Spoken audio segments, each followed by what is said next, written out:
Welcome to Man Does Tech, where I solve the problems you didn't even know you had. You start by preparing the sight and tape precisely. You want a clean, oil-free surface. Once cleaned with alcohol, make sure the sight is dry. Pick the tape width and length that matches your sight post or bar and trim to fit.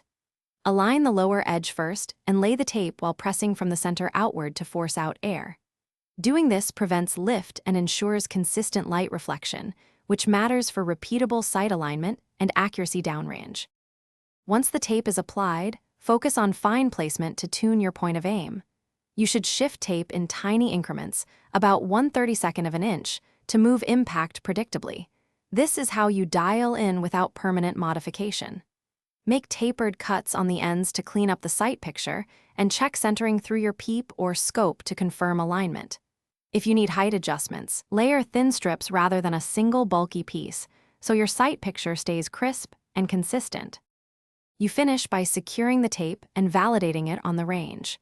Burnish the edges with a plastic card to lock adhesive, then fire test shots at 10 to 25 yards to confirm your zero. If edges lift or dirt builds, remove and replace the tape. Use alcohol to clean residue before reapplying. Should your groups shift unexpectedly, troubleshoot by recentering or reducing tape thickness one layer at a time. This usually restores consistent alignment and Thanks for watching. If you found this helpful, don't forget to like and subscribe.